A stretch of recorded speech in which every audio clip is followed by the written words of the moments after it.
Hello, I'm Jean and I'd like to welcome you to my garden here at the Hunter's Tryst in Edinburgh. Last month, because of the coronavirus lockdown, I took you on a virtual tour of my garden. And I'm going to do the same again this month, May.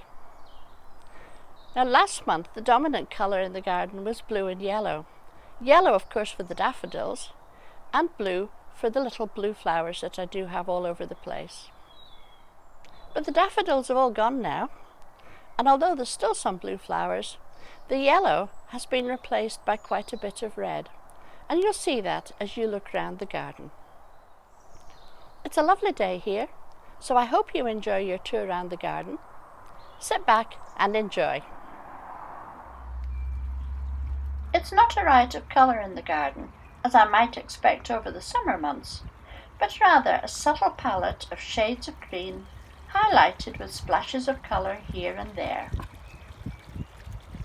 Since bedding plants were in short supply, I decided not to replace the winter flowering pansies with them, so I still have a very impressive display of blue and yellow. I wondered how they would fare over the summer months, and so far so good. Don't they look fabulous? The big patches of colour come mostly from rhododendrons. Behind this lovely yellow rhododendron called Hote, you can see the Pieris japonica that sported bright red leaves last month that are already on their way to becoming green. This rhododendron with enormous flowers is called XXL. Not a very pretty name, but you can see why it's called that. And over here, Nancy Evans, one of my favourites.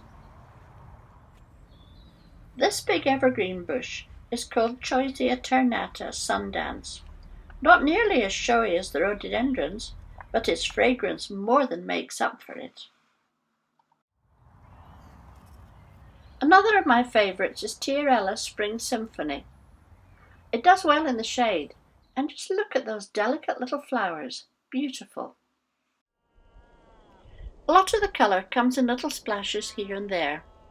Here we've got Euphorbia Fireglow, Physocarpus Diable d'Or, and the red tulips.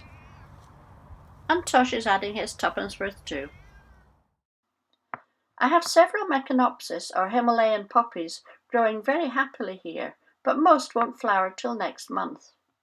However, this little gem, Meconopsis Cookii Old Rose, is in flower right now. Tulips make a wonderful contribution to these little splashes of colour. For many years I had very few tulips, but now I've discovered what an amazing addition they are to the garden. I'm well and truly hooked. Many do deteriorate with age, and sometimes people treat them like annuals and plant anew each November. But some, like these Little Beauty, come up reliably year after year and even multiply. I've trained this Clematis Avalanche along the fence.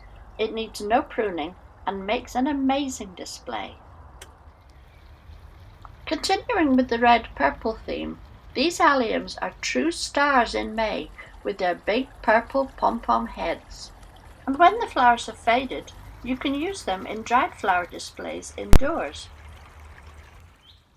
Many cherry trees bloom in April, but the 3 Prunus Amanagawa or flagpole cherries that I have flower a little later in May. In Japan, cherry blossom symbolizes human existence.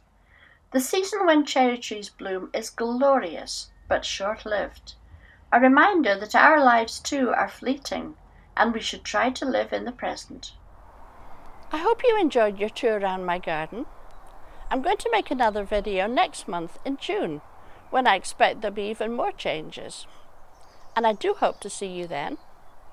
So, thank you very much for watching, and bye-bye.